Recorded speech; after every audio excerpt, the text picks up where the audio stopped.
The world probably needs about 50% more food between now and 2050. And so that is a really large challenge. We need all the tools, right? And of course, we want them to be safe and effective. If we have an approach that allows farmers to stop spraying insecticides using biotechnology approaches, then absolutely we should do that. There are a lot of other ways to have an environmental friendly and healthy food system rather than bringing GM technologies forward. In the next 30 years, we're going to have to produce more food than in all of human history to date. So how do we go about this? I'm Neil King, and you're listening to DW's Environment Podcast on the Green Fence. And in this episode of our series about the future of food, we'll be taking a closer look at one of the tools that could help us feed the world: genetic engineering. Well, proponents say this could play a key role in boosting production and creating more resilient crops, but critics say the technology comes with environmental risks. So we'll be looking at some of the pros and cons against both the backdrop of rising food insecurity and climate change. Oh, okay. But first... So is this just being recorded by voice? Yes. Oh, okay. I got in touch with Tim Searchinger. He's a senior research scholar at Princeton University's School of Public and International Affairs and technical director of the food program at the World Resources Institute. He's also a lead author of a World Resources report called Creating a Sustainable Food Future, which looked at solutions to feeding the global population by 2050. The world probably needs about 50% more food between now and 2050, and probably about 70% more animal products, meat and milk. And the reason for this is, A, the population is going to go from about 7.8 billion to around 10 billion. 2/3 of the people in the world who will be in the world in 2050 live in countries today where the per capita consumption of meat and milk is about a quarter of that of the average person in Europe. So if their consumption even goes up to half of the average Europeans, that's a massive amount of additional meat and milk. And meat and milk require a lot more land and generate a lot more greenhouse gas emissions than is just eating a vegetarian diet or really a vegan diet. And so that is a really large challenge. So, I mean, if we look at the dynamics and, the fact that there are more people and more people will probably want meat, I mean, do we need a radical transformation, a radical cut here? Or is it more about changing, how we produce food or boosting current production? Or is it just a problem of the distribution? Or, or is it all of these factors? Well, so people who try to say, well, we could feed all the world fine if we just redistributed the food properly. That's not actually true. That would only be true if we basically eliminated all food waste and if everybody stopped eating all meat and milk. And in the real world also, you can't do that. So the only way to redistribute food really is to persuade the wealthier who are eating most of the meat and milk to consume less. And that basically means moderating their diets. Having said that, even if people do that quite a lot, we still need massively higher crop yields and higher livestock feeding efficiencies. There's just no way to get from here to there without both. And we did an analysis of how much land the world would use to provide all the likely food needed in 2050 with today's farms. And the answer was about 3 billion hectares of land. Now, to give you some idea, that's 4 times the continental United States. And if that were to happen, we basically wouldn't have any forests left in the temperate or tropical areas. And that would mean massive climate change as well. So how do you avoid that? Well, it's a combination of robust yield gains and moderation in diets and some reduction of food losses and waste. But if we were to boost, the production intensity on existing cropland, couldn't that also exacerbate some of the problems, today that agriculture causes, like water scarcity or soil degradation or contamination of soils? Yeah, the bottom line is that producing food is very bad for the environment. And we already have cleared more than half of the world's vegetated land, and much more than that if you exclude the kind of cold boreal forest areas. And that means that's responsible for about a quarter of all the carbon in the atmosphere. And it's also responsible for the vast majority of the world's biodiversity losses. So the question is, how do you produce 50% more food without clearing more land? In fact, many strategies for climate require reducing land area. And also while reducing all the greenhouse gas emissions and other environmental problems associated with agriculture. So that is a very, very challenging job. And to be honest, we're not taking that job seriously at all. Tim, if we look at the aspect of climate change, it's only going to compound the challenges that we already face, in growing enough food for the population. Some areas are expected to suffer from increased drought. Higher temperatures will dry out the soil. It could accelerate water loss and increase the risk of pest damage, etc.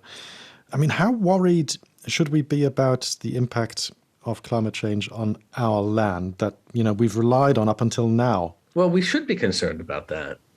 And particularly, it's likely that the biggest problems from climate change are going to be in the areas where we already have a lot of food insecurity, like in much of Africa, in part because one of the most obvious things that climate change is going to do is make the world hotter.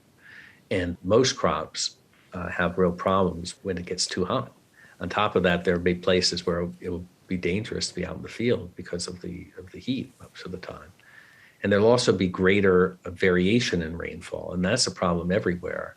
But that's particularly a problem in places where rainfall variability is already a challenge, such as in Africa. What do? Well, you obviously have to breed to deal with the particular problems caused by climate change. So, for example, we need crops that withstand a higher heat. We need crops that can grow faster. So when you have a shorter growing season, you can still get a decent crop. But in general, we just need crops that have higher yields anyway, so that even if you have an adverse effect from climate change, you overcome that by just having higher yields in general. Mm-hmm. So it's certainly a strong reason for concern. So Tim says moderating diets, cutting food waste and drastically improving crop yields are ways to meet future food security challenges without clearing more land. But we'll also need to have crops that are robust, that can withstand drought and the other effects of climate change. Now, some say genetically modified crops could help us kill two birds with one stone here. We could, for instance, genetically design or engineer crops that are more resilient to the impacts of climate change and also emit less emissions at the same time. But before we look at the potential of GM crops for feeding the world, let's bring a few facts and stats in here. GM crops are plants whose DNA sequences have been altered to improve certain properties. The aims could be to enhance the yield, nutrition, or adaptation to environmental conditions. GM crops were first introduced in the USA in 1994 with the Flavor Savor tomato, which had been genetically modified to slow its ripening process, delaying softening and rotting. Farmers in 29 countries, including 19 developing nations, planted over 190 million hectares of GM crops in 2019. Just for reference, 190 million hectares is about the size of Mexico. That's an increase of land usage by more than 11,000% compared to the mid-90s when GM crops got started. And the area used for GM crops worldwide is a little more than a tenth of the land surface currently used in global crop production. The USA, Brazil and Argentina are the leading producers globally, and some of the staple GM food crops include soybean, maize and oilseed rape. And one final stat, in 2019, almost half of all soybean plants grown worldwide were genetically modified. So what are the potential benefits of GM crops? Hi. Hey Pam, how you doing? Sorry to be late. I hadn't realized you had already sent me. American geneticist Pam Ronald is a professor at the Genome Center and Department of Plant Genetics at University of California, Davis. And she played a leading role in the development of a type of genetically modified rice that can grow in flood-prone areas. In India and Bangladesh, 4 million tons of rice gets destroyed every year because it gets submerged by water. Pam was involved in engineering the flood-resistant sub-1 rice variety that she says is now being grown by more than 6 million subsistence farmers in that part of Asia. So I worked for many years on climate resilient crops. So working with an international collaboration to incorporate genes that convert flood tolerance into crops. And that's been a very successful project. Farmers in Bangladesh and India are able to harvest 60% higher yield after floods. It's a very important project during climate change because the Intergovernmental Panel on Climate Change not only predicts that we're going to see heat and drought, but also increased flooding in certain areas of the world. So really relatively simple genetic improvement approaches can have a huge important benefit to many farmers and consumers. For thousands of years, people have been crossbreeding plants to develop species with certain traits, for example, crops that can withstand drought or poor soils, and even thrive under these harsh conditions. In recent decades, we've also seen strides in genetically modified crops, for example, where new genes are added to the genome of a plant to make it more nutritious or resistant to pests and herbicides. The US, where Pam is based, is among the world's largest producers of genetically modified crops. Over 90% of the corn, cotton, soybeans and canola grown there are GMO. In Hawaii, papayas have been genetically modified to resist the ring spot virus, and other countries like Bangladesh are growing GMO eggplants that have been spliced with proteins found in soil bacteria to make them resistant to insects. Golden rice is the first of its kind. A variety of rice purposefully developed through genetic engineering, offering improved nutrition in the form of beta-carotene. And then there are examples such as golden rice, which has been genetically modified to produce beta-carotene to combat vitamin A deficiency. Well, I think the golden rice example is going to be super interesting because, of course, there's a lot of anti-biotechnology groups that are trying to prevent that rice from reaching children.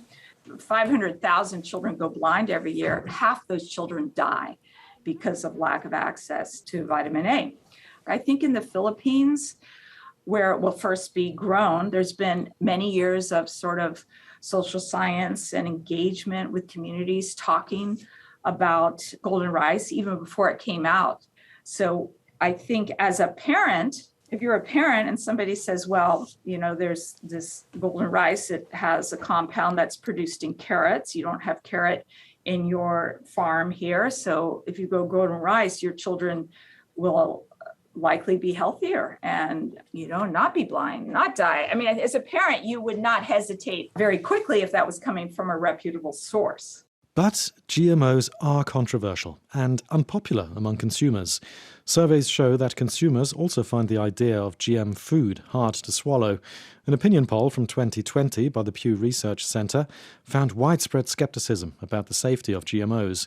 Almost half of people in the 20 countries surveyed felt GM foods were unsafe to eat, while a median of around 13% said they were safe. That is pretty much what the public said in Germany, 48% versus 13%, that is. Mistrust was highest in Russia, where 70% viewed GM food as unsafe. In the US, around 38% said they were unsafe, while 27% said they were safe. In Australia, the split was even. And just by the by, generally women were more concerned about safety than men. But I think it's important to point out that there's no scientific disagreement, right? So the European Food Safety Committee in Europe, which is your leading committee, has come to the same conclusions that the genetically engineered crops currently being planted are safe to eat and safe for the environment. So it's really just a political movement. It's not a scientific movement. What would you say are the biggest misconceptions that people have when it comes to GMOs? Well, I think there's so much misinformation. And of course, we see that now with vaccines. Many people are happy to shoot recombinant nucleotides into their arms, but there's just a lot of misinformation and fear about it. And so it's really difficult for humans, I think, to measure risk-benefit and to have trust in scientific institutions. And that trust is really essential because, well, I, for example, have to go with what the scientists recommend for vaccinations because that's not my specialty. So I think that is what's really, really challenging. And probably agriculture is even more challenging because all of us understand what it's like to be sick.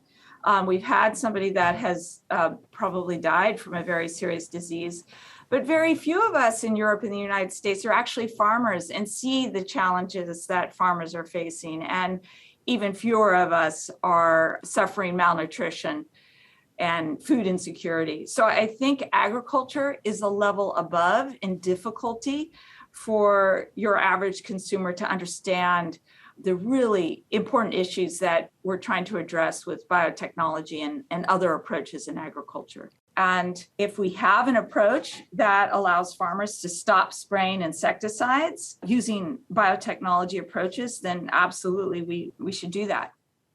Is that really the case, though, with the pesticides or the insecticides that are being used? Because I understand it's also one of the main points of criticism towards GM crops, right? That it allows farmers to spray more chemicals on them. There's a lot of confusion about that. There are two main categories of pesticides. There's insecticides that farmers spray to control insects, and those are the most harmful toxic chemical compounds around the entire world. Then there are herbicides used to control weeds. There's been a lot of discussion about glyphosate, which is an herbicide used to control weeds on plants that are resistant to glyphosate. It's been a very effective approach to controlling weeds, but of course you have to pair the genetically engineered crop with the herbicide. And so if you don't want to spray any herbicides, then you're not going to be so excited about that tool. But most people are very excited about the crops that reduce insecticide sprays. So these are BT crops. So BT is a compound that organic farmers have sprayed for more than 50 years on their crops. And it's safe and effective, and it's very specific to pests. So the gene encoding this compound is directly engineered into the crop. And it's been really fantastic. I mean, in the United States, on corn, farmers have reduced spraying of, 10-fold less chemical insecticide just because they're planting corn that has genetic resistance. It's also been very important to farmers in Bangladesh who have dramatically reduced their chemical sprays. So I think that it's really important to understand that this idea of GM being all the same, well, every trait is different. Every farmer is different. The country is different. So you really have to think specifically about it. So I don't like to talk about GM crops in general because I don't think it advances the conversation. It brings up a lot of emotion and people feel like they have to have an opinion, but often they're not even necessarily familiar. Well, what is a BT eggplant, for example? Okay, time to hear from a vocal critic of GM technology. Let's bring in Ursula Bittner. She's an economic expert from Greenpeace, who is based in Vienna, Austria. Well, first of all, I want to say that we're not talking about GMO in medicine or industry. We're just talking about GM in agriculture, and we need to distinguish between old GM technologies and new technologies. Old technologies are basically the one we know since the 90s. This is for example, GM's soya, where they are resistant against glyphosate, against some pesticides, or where cotton, for example, which have a BT gene inside to be toxic against some pests, for example. Yeah. Mm. So the risk we're having with the old GM technologies, the promised advantages to have more yields is not true. Actually, there are research companies in Brazil and Brapa. They are just buying seeds which have very high yields, and then they insert the gene to become resistant against glyphosate, for example. So it's not the research on GMs which makes higher yields. It's the normal breeding of seeds who brings higher yields. Mm-hmm. But would it impact your position if the yields were higher? Well, actually, it's like the agriculture system currently are based on talking about yields, but the nutritional value is not getting better if there are higher yields. Actually, it's sometimes the opposite. So no. And also the promise that there is less pesticides used on the fields is also not true. There are numbers showing us that soya, for example, increased in Brazil, and at the same time, the use of pesticides even more increased, or herbicides. So there is no relation of less pesticides on the fields. And additionally to that, we had problems with superweeds, or we have still problems with superweeds. So plants become resistant against glyphosate, for example. Then we need to use more pesticides, even more toxic pesticides, which is more harmful for the environment than it is already.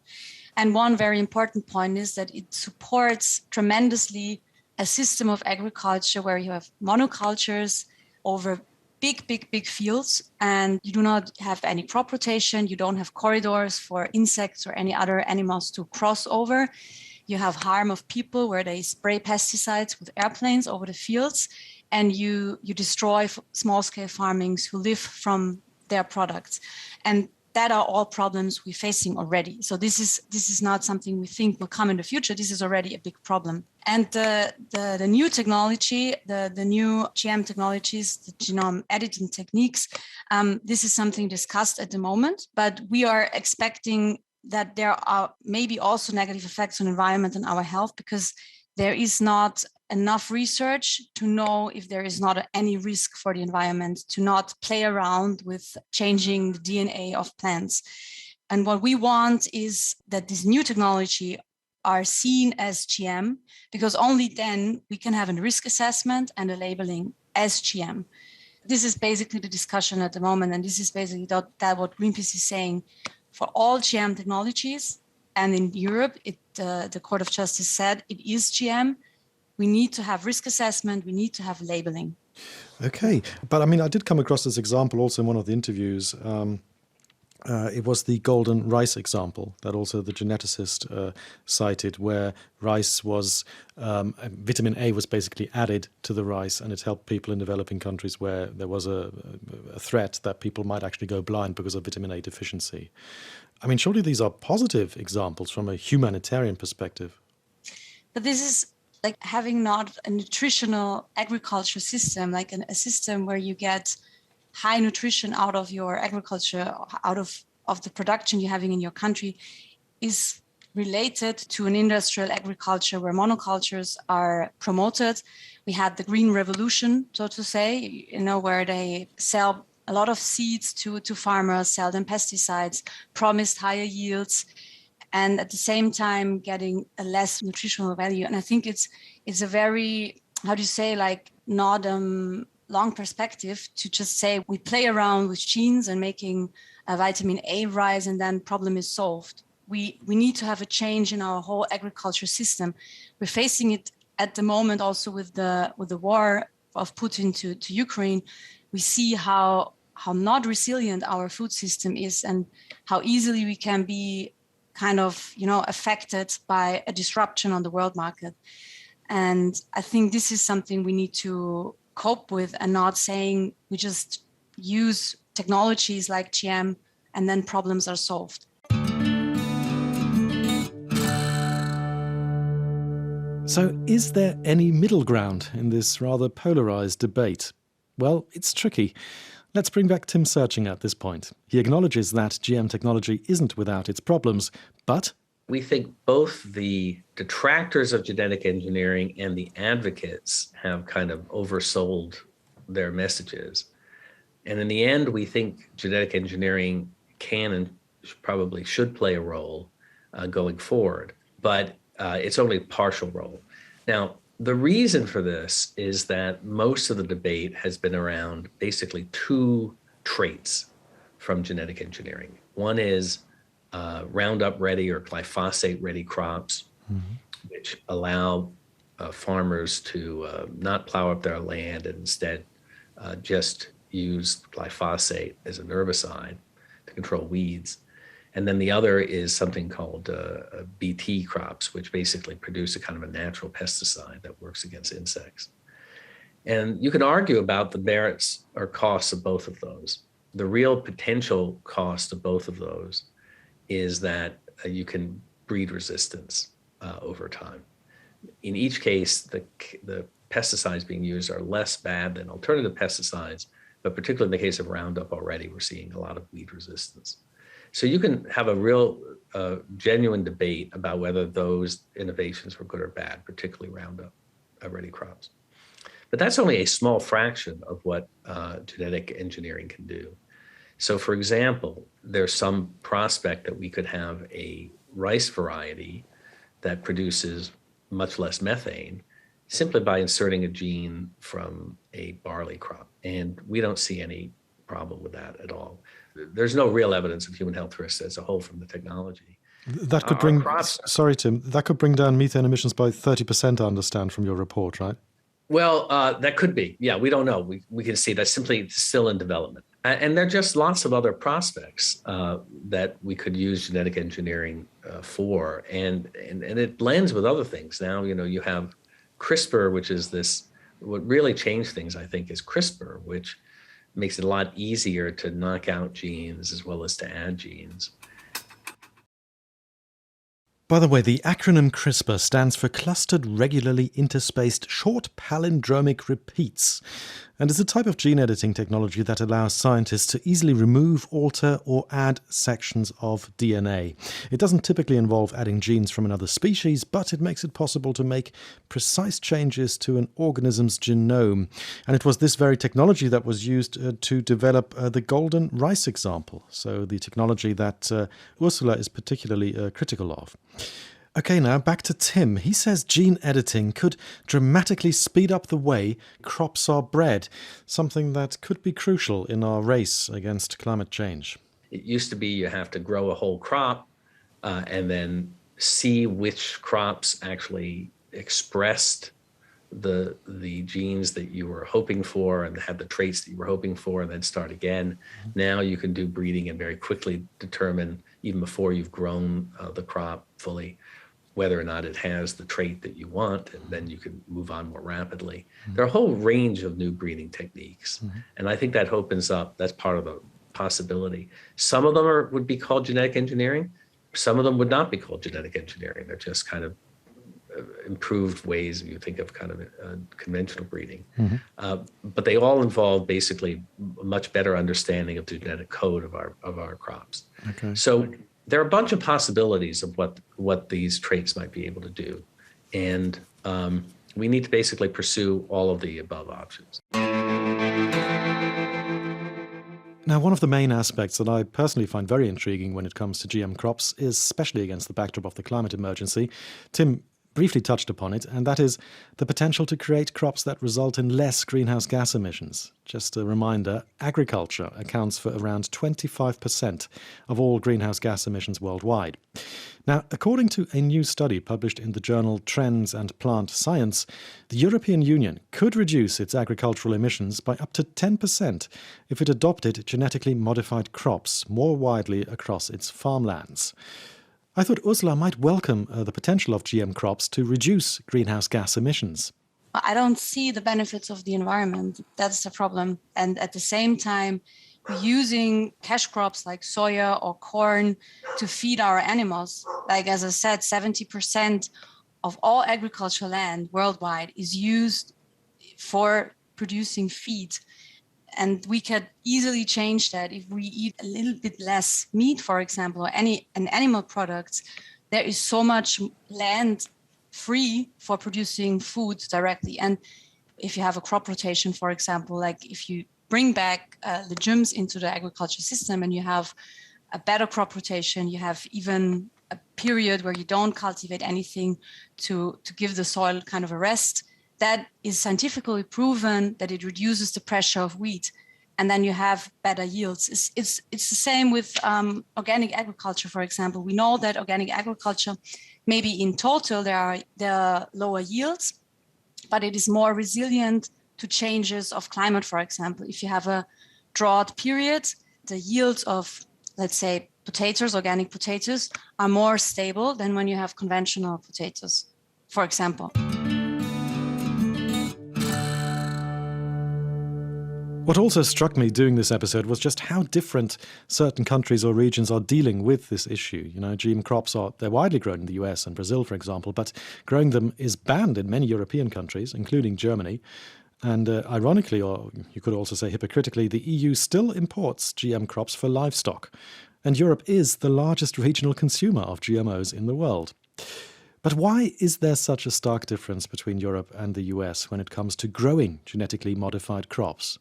Here's Tim. Well, there is a dichotomy there, and it gets complicated, but the basic story is that the regulatory systems in Europe have been much more onerous in terms of getting genetically engineered crops approved. And the reality is that few are. And I think that the image was portrayed of genetic engineering as having kind of frankenfood and this type of stuff. And I think, I can understand at some level kind of the scariness about it. But I mean, the reality is our crops are just incredibly manipulated already. And, these are not natural at all in the sense of they've been so modified. And there are only so many genes, and, it's just not that big a deal to have a gene come from one crop and go into another, let's say. So I think that people have an over concern or an under awareness of the amount of genetic change that occurs in crops anyway. So I think maybe there's some of that. I think the other thing is that, the reality is that agricultural lobbies are very powerful, and they tend to get what they want. And kind of the one example where that hasn't happened is in the regulation of genetically engineered crops. And I think that the part of the environmental community or whatever might be wanting to hold on to that kind of one victory. Ursula from Greenpeace sees Europe's mainly GM-free status as an advantage. The non-GM market in Europe is a benefit for European farmers, because this is something where we can also differentiate from big cash crops, big imports from soya, for example, or corn. When we have a non-GM logo on our products, that most of the time also says it's coming from Europe. It's coming not from too far away. But also in Europe is another thing people do not know, and it's kind of a loophole, that if you use GM feed for feeding animals, you don't have to label it. It's not a true information towards the consumer. As soon as there is written GM on it, European consumer do not want to eat it. I think they want to have this relation to nature. Yeah. Okay, so time to come to an aspect where there finally was some common ground with all three interviewees in this episode, the aspect of seed ownership. Environmentalists like Ursula have long criticised the fact that the seed market is controlled by just a handful of corporations, who also often produce herbicides and fertilisers. And since GM crops are often patented, this gives them even more power over farmers. It's very problematic. If you look at the big traders, for example, they call it the ABCD. It's ADM, Bunge, Cargill, and Dreyfus. They're the biggest traders worldwide.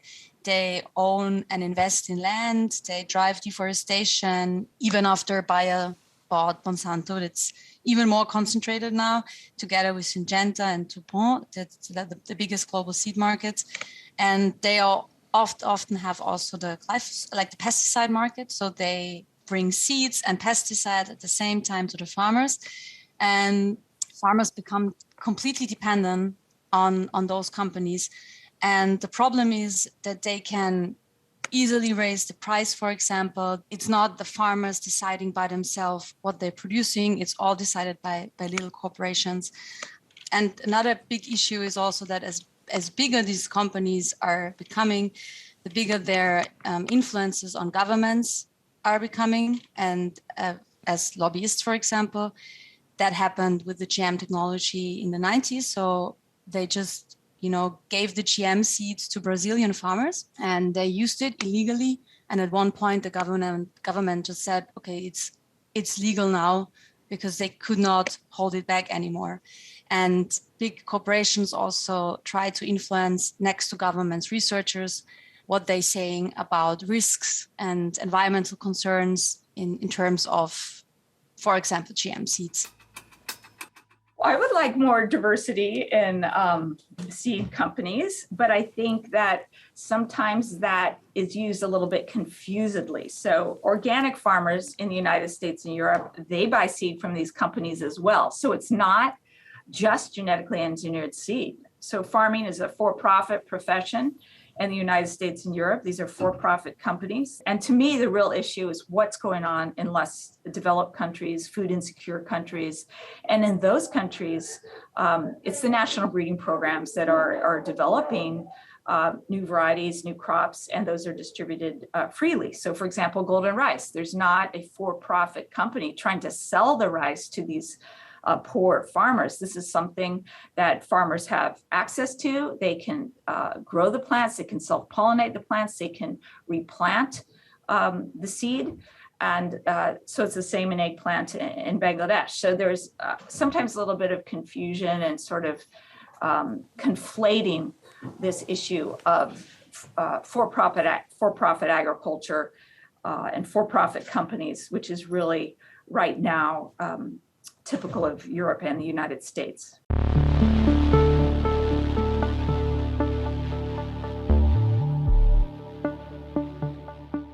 So what does the future hold for GMOs? Final words from Pam, Tim, and Ursula. Well, I think there's no doubt it's going to continue. We not only have genetic engineering, we also have new approaches such as genome editing, where we can go and precisely make genetic changes. I think there's just no doubt that these tools are very powerful, as we've seen with vaccines, and they'll continue to play a very important part in sustainable agriculture and food security in the future. Well, we're going to definitely need to adapt crops to climate change. Most of that adaptation will probably be done through conventional breeding. Only some of it will be done with molecular techniques. They're going to blend. It's not like they're two gigantically different things. They're all intertwined. There are a lot of other ways to have an environmental friendly and healthy food system rather than bringing GM technologies forward. And there are so many question marks.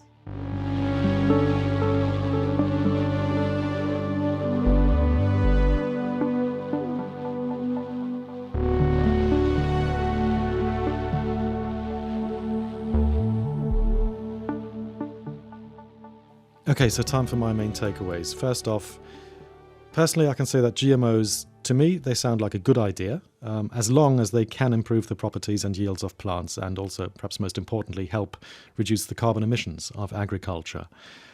I do think it's kind of interesting that we Europeans are importing huge amounts of GM crops for animal feed, but we, as a rule, don't want to grow GM crops on our soils. So, it's okay for others to do the dirty work, so to speak, and it's also okay to eat animals and the dairy products of animals that are fed with GM crops, but it's not okay to eat genetically modified crops directly. So, we're not all that consequent there, are we? And talking of not being that consequent, personally, I don't think I'd have a problem eating genetically modified or gene-edited food if there is indeed, an environmental benefit to doing so, such as reduced emissions. But on a purely emotional level, right now, I'd probably still choose the organic label over any GM label if it were to hit supermarket shelves here, no matter how safe scientists say GM products are.